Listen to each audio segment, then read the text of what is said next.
नमस्कार, मैं हूं हरिशंकर व्यास। सेंट्रल हॉल में आपका स्वागत है। एक के बाद एक ऐसी कई घटनाएं हुई है जिससे फिर भारत के सामने यक्ष प्रश्न खड़ा है कि पाकिस्तान के साथ क्या व्यवहार हो। जम्मू कश्मीर में आतंकियों के नए झंडों, चेहरों और ट्रेंड को अपना सुरक्षा तंत्र कैसे हैंडल करे। पाकिस्तान एक्सपोज हुआ है। वहां से चले आतंकी का जिंदा पकड़ा जाना उसकी अंतर्राष्ट्रीय फजीहत है। उससे पहले उसकी जांच एजेंसी के एक आला अधिकारी का यह खुलासा भी आया कि हां, मुंबई पर हमला और कसाब पाकिस्तान की बदौलत था।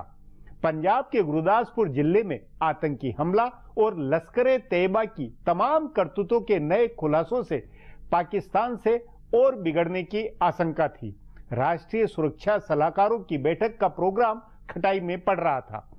यो हालात अभी भी अनिश्चिततापूर्ण है, इसलिए कि पाकिस्तानी संगठन अपनी हरकतों से बाज नहीं आएंगे। जम्मू कश्मीर के हालातों ने इनके हौसले बुलंद किए हैं। रपट है कि कश्मीर घाटी में IS और लश्कर-ए-तैयबा की भर्तियां हो रही है। सुरक्षा एजेंसियां नए ट्रेंड से हैरान परेशान है। श्रीनगर की मुफ्ती सरकार का ऐसा मनोवैज्ञानिक असर हुआ है जिससे भारत विरोधी बेखौफ है।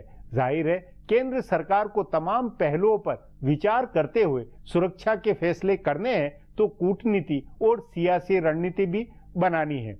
मोदी सरकार को नए सिरे से सोचना होगा। क्या नहीं, आज इस पर चर्चा है, मगर उससे पहले गपशप और खास सुर्खियां हैं। शुरुआत सियासी गपशप से करते हैं।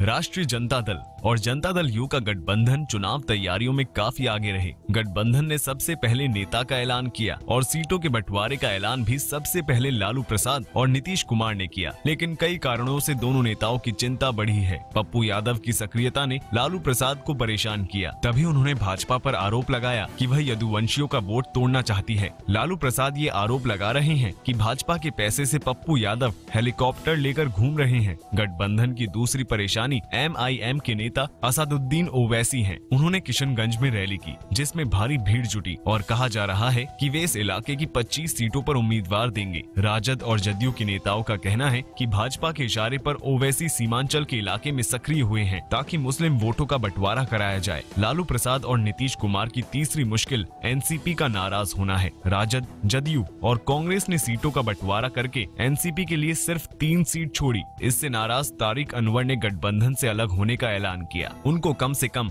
8 सीटें चाहिए। 2005 में गठबंधन में रहते हुए पार्टी इतनी ही सीटों पर लड़ी थी। गठबंधन की चौथी समस्या राजद के भीतर का घमासान है। पार्टी के वरिष्ठ नेता रघुवंश प्रसाद सिंह ने कहा कि सीटों का बंटवारा जल्दबाजी में हुआ और इससे कार्यकर्ताओं में निराशा है। लोकसभा चुनाव से पहले जनता दल यू ने धर्मनिरपेक्षता सम्मेलन किया था। दिल्ली के तालकटोरा मैदान में ये सम्मेलन हुआ था। जनता दल यू की पहल पर हुए इस सम्मेलन में लेफ्ट मोर्चे के नेता शामिल हुए थे। सपा और NCP ने भी हिस्सेदारी की थी। लेफ्ट के कारण ममता बनर्जी इससे दूर रही थी। इस सम्मेलन में शामिल सभी पार्टियों का लोकसभा में सफाया हो गया। जदयू, सपा, NCP और लेफ्ट चारों बुरी तरह हारे। अब फिर बिहार चुनाव से पहले धर्मनिरपेक्षता का सम्मेलन हो रहा है। इस बार भी जनता दल यू की पहल पर इसका आयोजन हो रहा है। NCP नेता शरद पवार ने पहल अपने हाथ में लेने की कोशिश की थी, लेकिन दिल्ली के मुख्यमंत्री अरविंद केजरीवाल उनके घर नहीं गए। सो अब 22 सितंबर को धर्मनिरपेक्षता सम्मेलन के दिन जदयू के राष्ट्रीय अध्यक्ष शरद यादव ने सभी पार्टियों की मीटिंग रखी है। इस मीटिंग में जदयू, सपा और NCP के अलावा तृणमूल, आप और लेफ्ट को भी शामिल होना है। पर सवाल है कि CPI और CPM के साथ ममता बनर्जी के नेता कैसे हिस्सा लेंगे। यह सवाल भी है कि पवार को देश के सबसे भ्रष्ट 15 नेताओं की सूची में शामिल करने वाले केजरीवाल उनके साथ कैसे बैठक में शामिल होंगे। सो चुनाव को ध्यान में रखकर किए जा रहे इस सम्मेलन के भविष्य पर अभी से सवालिया निशान लगा हुआ है। राज्यसभा के 12 मनोनीत सदस्यों में 2 सदस्य नवंबर में रिटायर हो रहे हैं। संसद का मॉनसून सत्र इन दोनों का आखिरी सत्र था, सो सदन में इन दोनों को विदाई दे दी गई। मशहूर पत्रकार एच.के. दुआ और कारोबारी जगत से जुड़े रहे आर्थिक विशेषज्ञ अशोक एस. गांगुली का कार्यकाल 17 नवंबर को पूरा हो रहा है। 3 महीने पहले इन 2 सीटों के लिए लॉबिंग शुरू हो गई है। हालांकि भाजपा नेता इस लॉबिंग से दूर हैं। उनको पता है कि जिन लोगों का मनोनयन होना है उनका नाम नरेंद्र मोदी और अमित शाह के दिमाग में पहले से तय होगा। टेलीविजन से जुड़े एक बड़े पत्रकार और एक वरिष्ठ स्तंभकार को दावेदार बताया जा रहा है। इन दोनों में से किसी एक के एच.के. दुआ वाली सीट के लिए मनोनीत होने की संभावना है। दूसरी सीट के लिए सुब्रमण्यम स्वामी और अरुण शौरी के नाम की चर्चा है। स्वामी पार्टी से जुड़े हैं, लेकिन उनको मनोनीत करने में कोई दिक्कत नहीं होगी। मणिशंकर अय्यर की तरह उन्हें भी लेखक के तौर पर मनोनीत किया जा सकता है। भाजपा के जानकार सूत्रों का कहना है कि इस बार की 2 सीटों के लिए ज्यादा लॉबिंग संभव नहीं है, लेकिन अगले साल मार्च में मनोनीत श्रेणी की 6 सीटें खाली हो रही हैं। भालचंद मुंगेर से लेकर जावेद अख्तर, मणिशंकर अय्यर, मृणाल मिरी, जयश्री आदि सदस्य मार्च में रिटायर होने वाले हैं। उस समय पार्टी के ज्यादा लोगों को एडजस्ट किए जाने की संभावना है। अब आज की सुर्खियां ये लीक से कुछ हटकर है और इनसे देश की दशा दिशा को बूझ सकेंगे।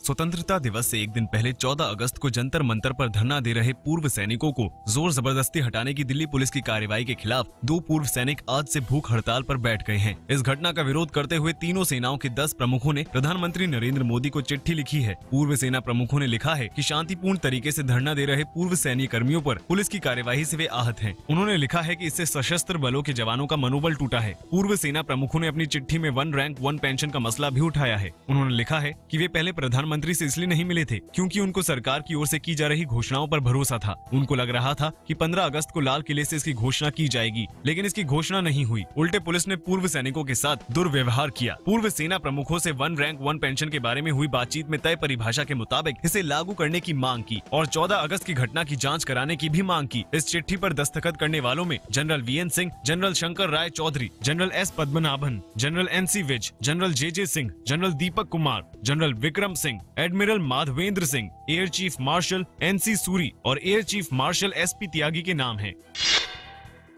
प्रधानमंत्री नरेंद्र मोदी ने आज संयुक्त अरब अमीरात के कारोबारियों को भारत में निवेश का न्योता दिया है। मस्दर में यूएई के निवेशकों को संबोधित करते हुए मोदी ने कहा कि भारत में 1000 अरब डॉलर के निवेश की संभावना है। उन्होंने निवेशकों को भरोसा दिलाया कि भारत सरकार उनकी चिंताओं को दूर करने के लिए तत्काल कदम उठाएगी। उन्होंने कहा कि पिछले 34 सालों की कमियों को उनकी सरकार दूर करेगी। पिछली सरकारों को निशाना बनाते हुए मोदी ने कहा कि उन्हें विरासत में कुछ समस्याएं मिली हैं, जिन्हें वे दूर करने की कोशिश कर रहे हैं। प्रधानमंत्री ने कहा कि पहले की सरकारों ने अनिर्णय और सुस्ती की वजह से कुछ चीजों में ठहराव आ गया है। उनको प्राथमिकता के आधार पर गति दी जा रही है। उन्होंने संयुक्त अरब अमीरात के निवेशकों को निवेश का प्रस्ताव देते हुए कहा कि अगर भारत की क्षमता और इस देश की शक्ति एक साथ मिल जाए तो दोनों देश इस सदी को एशिया की सदी बना सकते हैं। मोदी पिछले 34 साल में यूएई जाने वाले भारत के पहले प्रधानमंत्री हैं। उन्होंने इसकी ओर इशारा करते हुए कहा कि हमने 34 साल गवा दिए हैं, लेकिन अब वे इस कमी को दूर करेंगे। कांग्रेस पार्टी ने संयुक्त अरब अमीरात में की गई प्रधानमंत्री नरेंद्र मोदी की टिप्पणी पर नाराजगी जाहिर की है। कांग्रेस ने कहा है कि प्रधानमंत्री ने एक बार फिर विदेश में जाकर घरेलू राजनीतिक मुद्दे उठाए हैं और पिछली सरकारों की आलोचना की है। पूर्व केंद्रीय मंत्री और कांग्रेस नेता आनंद शर्मा ने मोदी की आलोचना करते हुए कहा कि मोदी को विरासत में जो भारत मिला है उस पर उनको गर्व होना चाहिए। उन्होंने नसीहत देते हुए कहा कि प्रधानमंत्री को अपने पद की गरिमा का ख्याल रखना चाहिए। आनंद शर्मा ने कहा कि विदेशी धरती पर जाकर राजनीतिक विरोधियों को निशाना बनाना अच्छी बात नहीं है। गौरतलब है कि मोदी ने अपने भाषण में कहा है कि उनको विरासत में कई समस्याएं मिली हैं, जिन्हें वे दूर करने की कोशिश कर रहे हैं। कांग्रेस ने इस बयान पर कहा कि मोदी ने एक बार फिर वही किया। कांग्रेस ने पहले भी ऐसे भाषणों का विरोध किया था। झारखंड के पूर्व मुख्यमंत्री मधु कोड़ा ने कोयला खदान आवंटन से जुड़े एक मामले में पूर्व प्रधानमंत्री मनमोहन सिंह को तलब करने की अपील की है। उन्होंने विशेष अदालत में एक आवेदन दायर करके मनमोहन सिंह और 2 अन्य लोगों को आरोपी के तौर पर तलब करने को कहा। इस मामले में ही विशेष अदालत ने उद्योगपति नवीन जिंदल के खिलाफ आरोप पत्र दायर किया है। कोड़ा भी इस मामले में आरोपी है। उन्होंने आज विशेष अदालत में याचिका देकर उस समय कोयला मंत्रालय का प्रभार संभाल रहे मनमोहन सिंह, तत्कालीन ऊर्जा सचिव आनंद स्वरूप और तत्कालीन खदान व भू विज्ञान सचिव जयशंकर तिवारी को बतौर आरोपी तलब करने को कहा है। उनके इस आवेदन की कॉपी अदालत ने सीबीआई को दी है और कहा कि अगर उसे इस बारे में कुछ कहना है तो वह अपना जवाब दायर करें। फिलहाल अब एक ब्रेक है, फिर खुलासा होगा।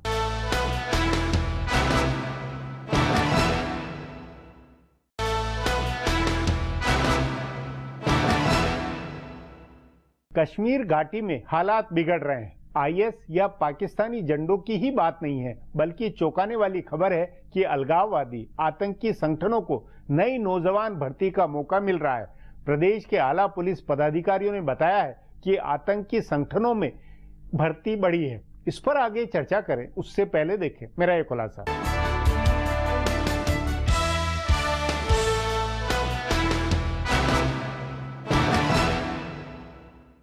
भारत और पाकिस्तान के राष्ट्रीय सुरक्षा सलाहकारों के बीच 23 अगस्त को दिल्ली में होने वाली बैठक से ठीक पहले जम्मू कश्मीर में पाकिस्तान से लगती सीमा पर जो हालात हैं और पाकिस्तानी अधिकारियों के जो बयान हैं, वो वार्ता को पटरी से उतारने वाले हैं। वार्ता से ठीक पहले भारत में पाक उच्चायुक्त अब्दुल बासित ने बयान दिया कि पाकिस्तान कभी भी कश्मीरी लोगों की आजादी की लड़ाई को नहीं छोड़ेगा। उधर सीमा पार से लगातार फायरिंग जारी है। पिछले 3 दिन में 6 लोग मारे गए और 1 दर्जन लोग घायल हुए हैं। सीमा पार से फायरिंग इतनी भारी थी कि गांव के लोग मृतकों का अंतिम संस्कार नहीं कर पा रहे थे। इससे पहले पाकिस्तान से आए आतंकवादियों ने गुरदासपुर और उधमपुर में हमला किया। उधमपुर में एक आतंकवादी जिंदा पकड़ा गया, जिसने कबूल किया कि वह पाकिस्तान से आया है। इन सब के बीच 14 अगस्त को कश्मीर में कई जगह पाकिस्तानी झंडे फहराए गए। दुख्तरानी मिल्लत की आसिया अंद्राबी ने न सिर्फ पाकिस्तान का झंडा फहराया, बल्कि हाफिज सईद की संस्था जमात उद दावा की रैली को टेलीफोन के जरिए संबोधित किया। भाजपा नेता अंद्राबी की गिरफ्तारी की मांग कर रहे हैं, लेकिन भाजपा के सहयोग से सरकार चला रही पीडीपी इसके लिए तैयार नहीं है। जाहिर है जम्मू कश्मीर में नई सरकार बनने के बाद हालात बदले हैं। पीडीपी की कमान में सरकार आने के बाद भारत विरोधी ताकतें बेखौफ हुई हैं। फिर भी ताकतें चाहे घाटी की हों या सीमा पार की हों, 1 साल पहले तक घाटी में आतंकवाद खत्म हुआ माना जा रहा था, लेकिन अब ऐसा लग रहा है कि कश्मीर में 90 के दशक वाले दिन लौट आए हैं। पाकिस्तान के ही नहीं बल्कि आतंकवादी संगठन इस्लामिक स्टेट के झंडे लहराए जा रहे हैं और बीएसएफ की कार्यवाही में मारे जाने वाले आतंकवादियों के जनाजे में हजारों लोग शामिल होकर भारत विरोधी नारे लगा रहे हैं। तभी भारत के लिए अपनी प्रतिरक्षा और खुफिया नीति और अपनी कूटनीति में बदलाव जरूरी हो गया है। अमेरिका द्वारा जब्त किए गए कुछ दस्तावेजों से खुलासा हुआ है कि इस्लामिक स्टेट भारत में बड़े हमले की तैयारी कर रहे हैं। इसके लिए उसने पाकिस्तान और अफगानिस्तान में तालिबान लड़ाकों की भर्ती शुरू की है। अफगानिस्तान से अमेरिकी फौजें लौट रही हैं, जिससे वहां तालिबान के सत्ता पर काबिज होने का अंदेशा बढ़ गया है। ऐसे में भारत की सुरक्षा के लिए गंभीर खतरा पैदा हो सकता है। पाकिस्तान के फौजी और उसकी खुफिया एजेंसियों के अधिकारी भारत विरोधी गतिविधियों को बढ़ावा दे रहे हैं। वे न सिर्फ जम्मू कश्मीर में अलगाववाद की आग भड़का रहे हैं, बल्कि पंजाब में खालिस्तान आतंकवादियों को भी फिर से सक्रिय कर रहे हैं। भारत को इस खतरे के बारे में सारी जानकारी है, तभी वो एनएसए स्तर की वार्ता में आतंकवाद का मसला उठाने वाला है। भारत तथ्यों के साथ पाकिस्तान को बताएगा कि कैसे पाकिस्तानी सरजमी से भारत विरोधी गतिविधियां चल रही हैं, लेकिन पाकिस्तान किसी हाल में इसे कबूल नहीं करेगा। वह सीमा पार से होने वाली फायरिंग की बात नहीं कबूल कर रहा है और उल्टे भारत पर संघर्ष विराम के उल्लंघन का आरोप लगा रहा है। इसलिए पाकिस्तान को आईना दिखाने के बाद भारत को अपनी सीमाओं को सुरक्षित रखने और अपनी आंतरिक सुरक्षा व खुफिया तंत्र को मजबूत करने पर ध्यान देना चाहिए। अंतर्राष्ट्रीय स्तर पर पाकिस्तान को शर्मिंदा करने की रणनीति भी सफल नहीं रही है, सो अब सख्त फैसलों का समय है। अब एक ब्रेक है, उसके बाद भारत की पाक कश्मीर रणनीति पर चर्चा करेंगे।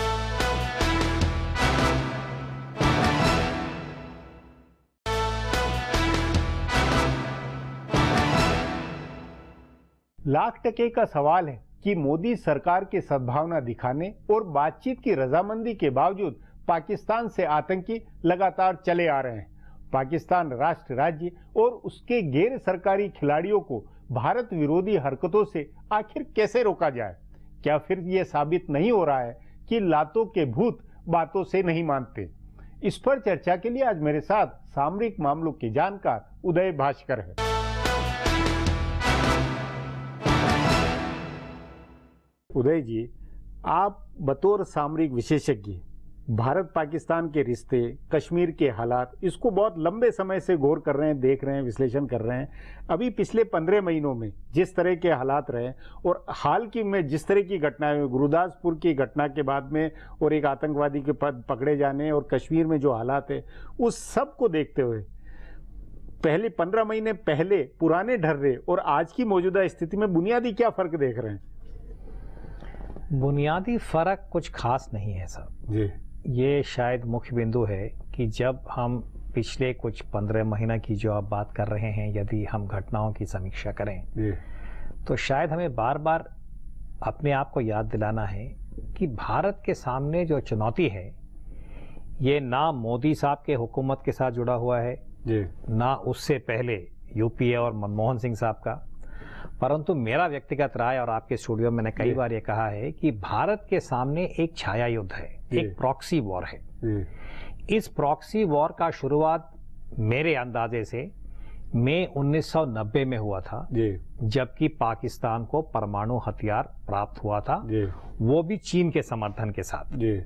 तब से लेके आज तक धीरे धीरे भारत के सामने ये जो दहशतगर्दी और उसके साथ जितने भी हम अपने शब्दकोश में जो लो इंटेंसिटी कॉन्फ्लिक्ट और इंटरनल सिक्योरिटी कहते हैं, वो धीरे धीरे भारत के सामने कभी बढ़ता है कभी घटता है। और वाजपेयी जी के जमाने से लेके उसके बाद 2 टेन्योर मनमोहन सिंह साहब के जो हुए थे यूपीए 1 और 2, और अभी मोदी साहब के सामने, जब आप पूछते हैं कि बुनियादी परिवर्तन क्या हुआ है, मैं यही कह सकता हूं कि कोई बुनियादी परिवर्तन नहीं हुआ है, क्योंकि ये बुनियादी परिवर्तन होगा तो रावलपिंडी में होगा और मुरीदके में होगा, जहां पाकिस्तान के आर्मी का हेडक्वार्टर है, और मुरीदके जो है वो हफीज सईद और लश्कर ए तैयबा का जो एक प्रकार का उनका हेडक्वार्टर है। तो ये जो माइंडसेट और जो थिंकिंग है, जब तक नहीं आपने ये कहा कि ये वहां तय होगा, ऐसा क्यों नहीं हो सकता कि ये हमारे यहाँ तय हो? हम क्यों नहीं तय? क्यों मतलब ये अंततः कभी कोई नहीं सोचता कि हम बदलें, हम अब नए ढंग से नए अंदाज में सोचें तो कुछ बदले। मैं बताऊं, ये आपकी बात बहुत ये कठिन सवाल है कि परिवर्तन तब हो सकता है जबकि भारत के ऊपर इस प्रकार के जो नक्शा है हमला का, हमें याद है कि अटल जी के समय पे 2001 दिसंबर में संसद के ऊपर हुआ था, और वो हुआ था सितंबर 11, 2001 का जो हादसा हुआ था न्यूयॉर्क में। तो तब से लेके आज तक ये जो विचारधारा है, ये जो आइडियोलॉजी है, ये अलग अलग उसके प्रतिबिंब होते हैं। एक बार हुआ था संसद में, उसके बाद हुआ था मुंबई में, मुंबई के बाद कई हमारे वहां की आइडियोलॉजी, वहां की जो इच्छा, ऑब्जेक्टिव वो साफ है, वो आपने साफ बताया। हाँ, तो उसका सामना करने के लिए तो हम भारत को बार बार हमने शायद आप ही के साथ कहा है कि हमें वो दृढ़ता की जरूरत है, हमें वो क्षमता की जरूरत है, और देश में एक प्रकार की सहमति बनना चाहिए, आम राय भी होनी चाहिए। ये तीनों इस वक्त हमारे लिए बुनियादी कमियां हैं, क्योंकि कारगिल के समय पे, उसके बाद जब अटल जी ने वो कारगिल कमेटी रिपोर्ट बनाया था, जब तक हम उस दिशा में नहीं बढ़ेंगे सही प्रकार से, यानी कि हमारी जो क्षमताएं हम नहीं बढ़ाएंगे, जो दुरुस्त नहीं करेंगे, हमारी जो कैपेबिलिटी है उसमें तरह तरह की कमियां हैं, इसलिए गुरदासपुर हुआ है। आपको याद होगा गिल साहब ने अपने लेख में लिखा था कि उनके समय पे जब पंजाब पुलिस में तरह तरह के उन्होंने वहां पे तकनीकी और क्षमता को बढ़ाने की कोशिश किया था, तब से लेके आज तक पंजाब पुलिस में अभी ना उनके पास रिसोर्सेस हैं, ना उनके पास उस प्रकार की आप कह सकते हैं कि लीडरशिप है कि स्टेट लेवल पे इस प्रकार के चुनौती और हमला को सामना करने के लिए वो क्षमता नहीं है। प्रधानमंत्री नरेंद्र मोदी को जो मैंडेट मिला था और जो उन्होंने भरोसा दिया था, उसमें एक फायदे वाली स्थिति तो थी कि भाई वो जरा अलग एक सी नीति बताए, रीति नीति बनाए, जिससे पाकिस्तान के हुक्मरान या जो भी हो अलगाववादी, उग्रवादी, वो सोचने को मजबूर हो। हमने सब में आशा तो किया था पर अभी 1 साल से ज्यादा हो गया है, 15 महीने हो गए हैं, और अभी तक उस प्रकार के जो परिवर्तन हम चाहते थे या हम आशा कर रहे थे, खास सुरक्षा के क्षेत्र में, वो अभी तक नहीं हुआ है। नहीं तो इसकी वजह क्या ये नहीं लगती कि अपना यहाँ का जो तंत्र है, विदेश मंत्रालय हो या सामरिक स्थितियां हो, उसमें ऐसी बुनियादी खोखलापन है? आजादी के बाद भारत का मैं कहूंगा जो टॉप लीडरशिप है नेशनल सिक्योरिटी का, हम उस प्रकार की ओरिएंटेशन पे नहीं गए हैं कि हम हर एक बार रिएक्ट करते हैं। कारगिल सबसे बड़ा मैं कहूंगा एक उदाहरण है कि इतना जो भारत के ऊपर सरप्राइज हो गया था, चौंक गए थे, और जो रिस्पांस था बहुत बहादुरी के साथ हमारे जवान गए थे, नौजवान अफसर गए थे, काफी वहां पे शहीद हुए और हमने सिचुएशन को रिड्रेस किया था। परंतु सेंट्रल या उसका फीचर या लक्षण यह है कि भारत जो है वो सरप्राइज हो गया है जी। तो मैं कहूंगा कि और हम केवल रिएक्ट करते हैं, प्रतिक्रिया देते हैं, हम वो प्रोएक्टिव तरीके से हाँ। किसी भी सिचुएशन को टालने के लिए या उसको प्रिएम्प्ट करने के लिए जो कारगिल के युद्ध के बाद जो समीक्षा हुआ था कमेटी का, उन्होंने यही कहा कि हमारे हर एक सेक्टर में जैसे नरसिम्हा राव साहब ने इकोनॉमिक लिबरलाइजेशन किया था कि भारत की जो सिक्योरिटी इंफ्रास्ट्रक्चर है, जो सिक्योरिटी कैपेसिटी है, उसमें भी उसी प्रकार का एक लिबरलाइजेशन और होना चाहिए और सबको वो ऑटोनॉमी और जिसमें स्टेट भी होगा, सेंटर भी होगा, जुडिशरी भी होगी और पुलिस भी। लोग बहुत नाराज हो जाते हैं जब मैंने एक बार कहा था कि भारत के अंदर ये सोमनाथ सिंड्रोम जो है उसको बदलना बहुत जरूरी है जी। हम क्यों बार बार अटैकर को इनिशिएटिव देते हैं जी। उदय जी, बातचीत को यहीं समाप्त करेंगे। प्रोग्राम में आने के लिए बहुत बहुत धन्यवाद। हमारा प्रोग्राम अब यहीं खत्म होता है। आग्रह है कि प्रोग्राम पर अपनी राय hsvyas@nayaindia.com पर ईमेल करके बताएं या hsvyas@twitter पर जाहिर करें। सो कल फिर मिलेंगे इसी चैनल पर इसी समय।